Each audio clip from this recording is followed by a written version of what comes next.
the sound of the door knocking on the empty hallway like a shot. Margaret Chen, just 8, pressed his face against the apartment's dirty window and saw his last member of his family carrying a suitcase into a black car. His Uncle William didn't even look back. "Are you going back?" she asked her silence, her words getting lost in the cold air of January. The electricity bill had been cut 3 days earlier, and now even the heater was dead. At the kitchen table, a pile of cool documents explained everything in language that a child could not understand, but which summarized his new reality: orphan, without money, and officially a burden that the family no longer wanted to carry. Robert Chen had died in a car accident 2 weeks earlier, leaving a $50 million fortune in real estate and investment. But he had also left Margaret, his Filipina adopted daughter, which he had brought to the United States when she was only 3 years after the death of her biological parents in a collapse in Manila. William Chen, Robert's younger brother, had worked quickly. With the help of expensive lawyers, it was able to prove that Margaret had no legal rights to her inheritance because it was just informal adoption, without full official papers. In 2 weeks, he had transferred all the goods to his name and simply, he abandoned it. "Children like she always finds a way," said William to the lawyer, signing the latest documents. "Besides, it's not really our responsibility. Robert should have thought better before bringing a stranger to our family. Now I can finally sell that ridiculous property in Manila that he insisted on maintaining." Margaret had heard this conversation hidden behind the door 2 days earlier. His tears had dried up at that moment, replaced by something much more dangerous. A silent determination that would make William repent of every scoring word. What she didn't know was that, hidden in the basement of the house, her father had left a strong box with documents that would change everything. Documents that proved not only their full legal adoption, but also records of properties in Manila that William was completely unaware of. Properties that were worth much more than American fortune. 3 days without eating properly, Margaret found an old photo of her father holding a Philippine baby at the airport. On the back, hand-written coordinates and an address in Manila that she could not understand, but would keep in memory forever. It was the key to finding out not only who she really was, but also what her uncle had done to get that inheritance so quickly. Robert Chen had never talked about the car accident. In fact, he had never talked about being sick, heart problems, nothing that justified such a sudden death at 52. Margaret remembered the last few weeks before his father's death, the tense calls he received late at night, the discussions in a low voice about papers and inheritances, and especially the worried expression he made every time William was visiting the house. "If something happens to me, Margaret," Robert had said one night 3 weeks before he died, "remember that you were always my real daughter, and real daughters have rights that no one can take." At the time, she had found that conversation strange. Now I understood that it was a warning. While the 8-year-old girl cried on the cold couch, wearing the same school uniform 3 days ago, something shone in her eyes that William had never noticed. The same silent determination that had made his father build an empire from scratch,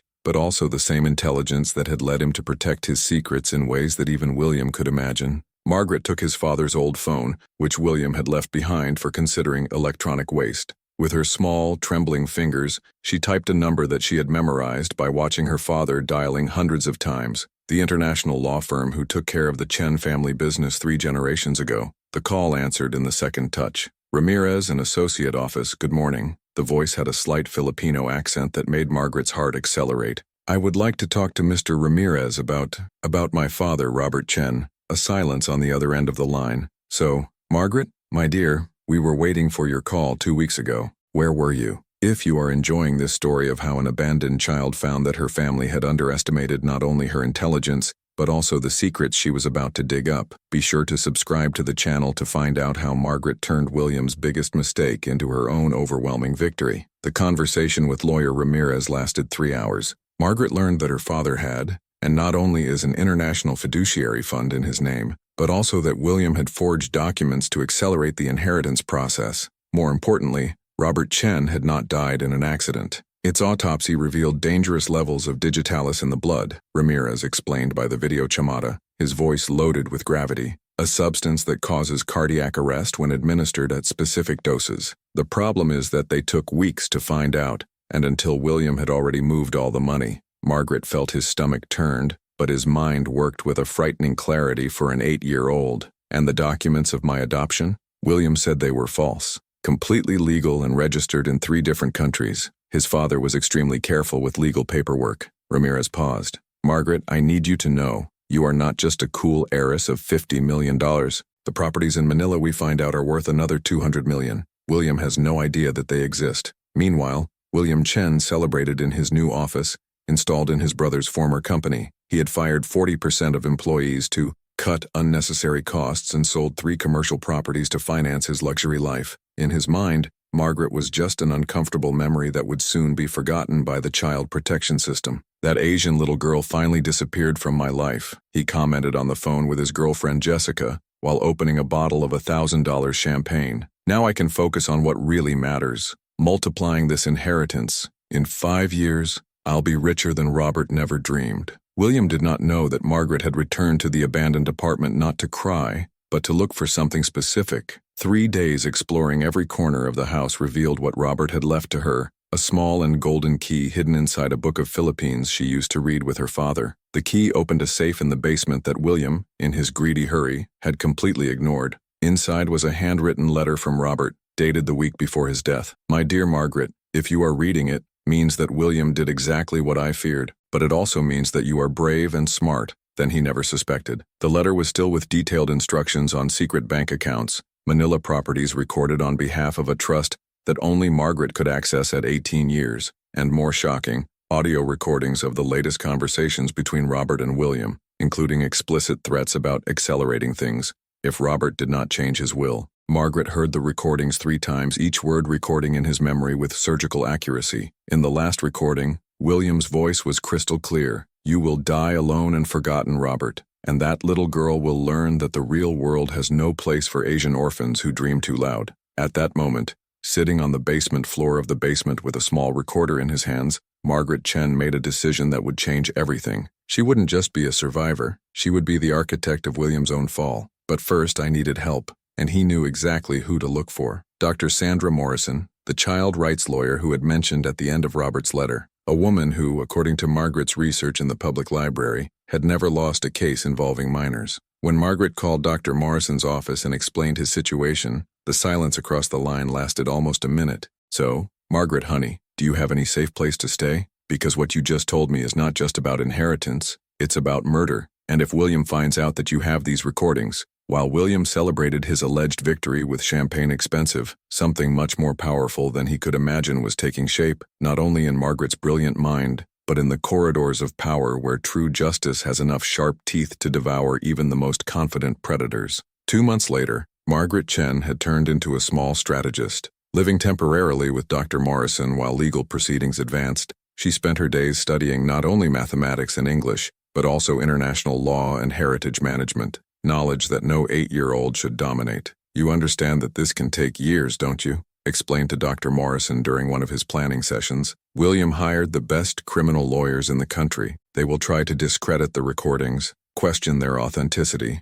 claim that a child cannot witness against an adult. Margaret Chiasento you, calmly, their small fingers organizing documents with the accuracy of an experienced executive. I know, but he doesn't know that there are properties in Manila, and he doesn't know about the secret will my father has registered in 3 different countries. While Margaret carefully planned each movement, William Chen lived his best days. He had bought a yacht, a Malibu mansion, and was engaged to Jessica, a 25-year-old model that was clearly interested only in her new fortune. In interviews for business magazines, he presented himself as a visionary entrepreneur who had expanded family legacy. My brother was too conservative, said William in a televised interview. I brought innovation to business. In 2 years, I multiplied the company's value by 300%. That's what happens when you remove unnecessary obstacles. The unnecessary obstacle was a clear reference to Margaret, which he believed was resolved by the child protection system. What William didn't know was that Margaret had found something much more powerful than money.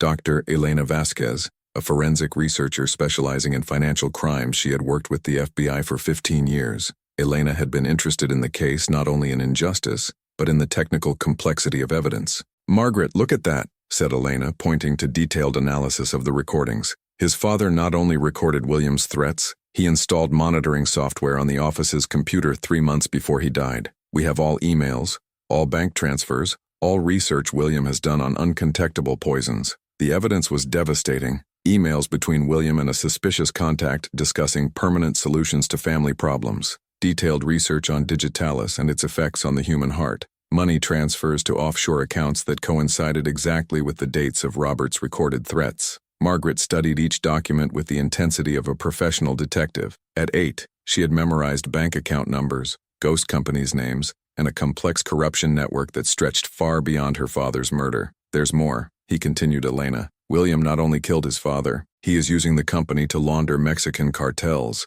The innovations that he so much boasts are actually criminal operations that put hundreds of employees at risk. It was then that Margaret made the decision that would define not only his revenge, but William Chen's fate. She would not be content to recover her inheritance or see William arrested for murder. She would completely destroy the empire of lies he had built over his father's body. Dr. Vasquez, Margaret said with a frightening maturity, I want him to lose everything. Not just the money, not just freedom. I want him to understand that killing my father was the greatest mistake of his life. Elena smiled for the first time in weeks. Margaret, I think you'll like what we find out about Jessica's accounts. Your future stepmother is documenting every penny that William spends in her to the FBI. She's been informant for 2 years. While William slept quietly in his new mansion, believing he had eliminated all the obstacles to his perfect life, Margaret Chen finished the last details of a plan that would turn the arrogant man in Los Angeles into the most pathetic example of how greed can destroy an entire life.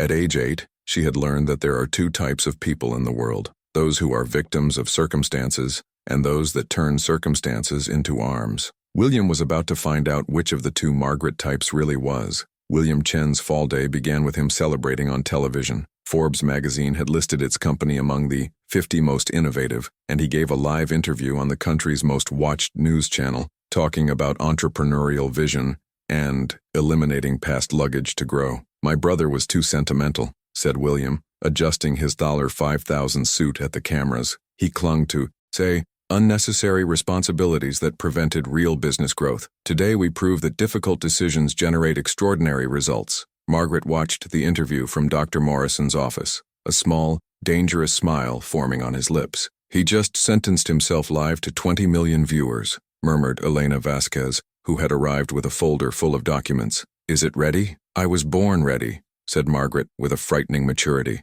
My father always said that patience is the sharpest weapon that exists. William waited for years to kill my father. To destroy William. At 2 p.m., while William had lunch with investors in a luxury restaurant, FBI agents surrounded his table. The arrest was broadcast live by 3 TV stations, as Jessica, her bride and informant, had ensured that the media was present to capture every second of humiliation. William Chen, you are arrested for first-degree murder, tax fraud, money laundering, and conspiracy with criminal organizations. Special Agent Rodriguez, handcuffs shining under the restaurant lights, announced. The waiters stopped serving. Customers pulled cell phones, and William felt their world collapse in real time. This is a ridiculous mistake, William shouted, trying to get up. I'm William Chen. Do you know who I am? But the handcuffs were already closed, and his voice trembled with a panic he had never experienced. I have rights.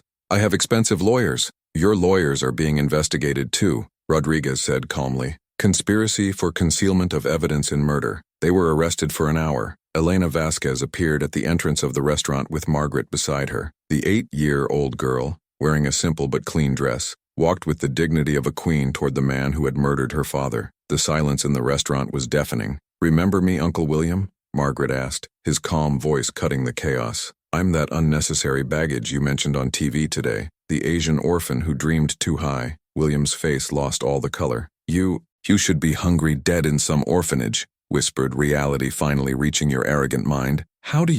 Where did you get money for lawyers? It should be, agreed Margaret, delivering an envelope to Agent Rodriguez. But my father was smarter than you. He recorded all his threats, documented all his suspicious bank transfers, and left enough evidence to destroy you. Oh, what about those Manila properties you wanted to sell so much? They were always mine, legally registered in my name since I was 3. Elena opened a folder and began to enumerate the accusations. Digitization of Robert Chen's conversations proving the premeditation of the murder. Transfers of $2.3 million to well-known Sicari's accounts. Emails detailing research on unhealthy poisons. Evidence of money laundering through the company, endangering 847 innocent employees. And there is more, he continued Elena, removing a tablet. All the conversations you have had with Mexican cartels in the last 2 years. Each illegal operation you have used to multiply inheritance. Your empire of lies is documented minute by minute. Jessica approached, removing a small recorder from her bag. "And here are the confessions he has made for me in the last 6 months,"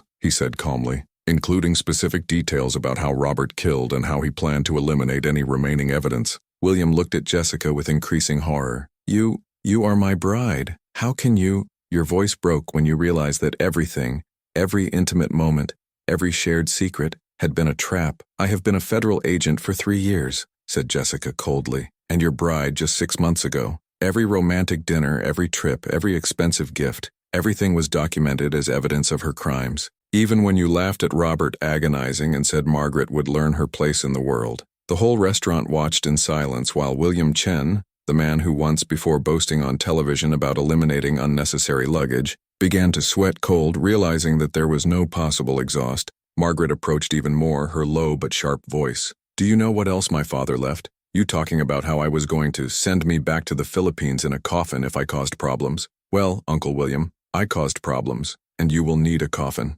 "Please," William started, his arrogance finally shattering. "I can pay. I can share everything." Margaret smiled for the first time since his father's death. "You don't understand, don't you? You have lost everything. The company, the money, the reputation. In 2 hours when these images reach the news, you will be known forever as the man who killed his own brother for greed and abandoned an 8-year-old child to die." Agent Rodriguez turned to the cameras they still filmed. "This operation resulted in the seizure of $50 million in illicit goods, dismantling a money laundering network, and resolution of a homicide that had remained unresolved for months." Margaret turned to the cameras they still filmed. "My father always told me that the true family is the one we chose with the co-ration, not with the blood. William Chen chose greed. I chose justice." As the sirens walked away, not only William Chen but the whole empire of lies he had built on Robert Chen's body, Margaret held Dr. Morrison's hand and watched justice finally served, not just for his father, but for all the lives William had destroyed his sadistic power to power. 5 years later, Margaret Chen celebrated his early graduation in international law at age 13, becoming the youngest person to be accepted at Harvard University. The ceremony took place in the same court where William had been convicted, now turned into a youth justice studies center. "Today we are not just celebrating an exceptional graduation," declared the rector during the ceremony. "We celebrate living proof that intelligence and determination can turn the greatest tragedies into inspiring triumphs." Margaret, now a confident and articulated teenager, spoke to a 500-person audience, including international journalists who had covered his case. "My father has always told me that true education does not come from books, but understanding that every injustice faced is an opportunity to build a better world." William Chen was fulfilled his 10th year in life imprisonment, working in the penitentiary laundry for $2 a day. His former business colleagues had completely distanced themselves. His reputation was destroyed forever, and Jessica had written a book about the case that became a national bestseller. "He asked me every night if I really loved him," wrote Jessica in her memories. "The truth is that I felt sorry for him. William was such an empty man inside that he confused fear with respect and money with personal value. When I found that he had murdered his own brother and abandoned a child, I understood that he was facing a complete psychopath." The Chen Company was completely restructured under new administration, with Margaret as a majority shareholder through a fiduciary fund. She had implemented free education programs for low-income children and orphaned scholarships in 12 different countries. "The properties in Manila were converted to schools and hospitals," explained Margaret in an interview with CNN. "My father has always dreamed of helping children who, like me, lost their parents very early. Now this dream is reality, financed exactly with the money William thought he stole." Dr. Morrison, who had become a maternal figure for Margaret, proudly observed as the teenager announced her plans for the coming years: to study human rights in Oxford, establish an international foundation against domestic violence, and write a book on how the legal system can fail vulnerable children. "Margaret has transformed a personal tragedy into a global mission," commented Elena Vasquez, now FBI's director for crimes against minors. "She proved that intelligence combined with moral purpose can move mountains." William tried to destroy an 8-year-old and rather created an unstoppable force for justice. In court, during a sentence review hearing that William had desperately requested, Margaret attended as an observer. Now 13, she was higher than her uncle, who had drastically aged in prison. "I'm sorry," William whispered when his eyes met. "I was sick. It was wrong about everything. Please, can you forgive me?" Margaret observed him for a long moment, his serene but relentless expression. "William, I forgave you a long time ago, not for you, but for me. Hate would have destroyed me, but forgiving does not mean forgetting,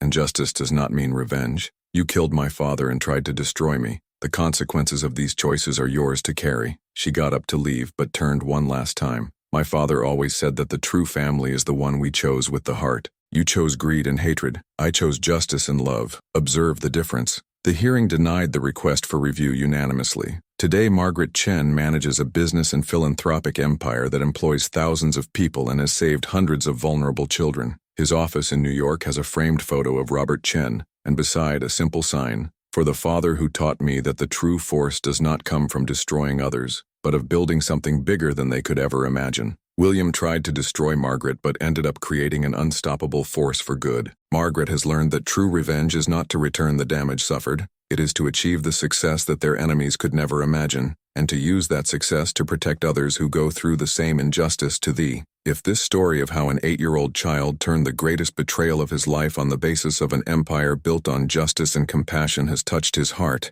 subscribe to more stories that prove that the greatest victories are born of the greatest adversities.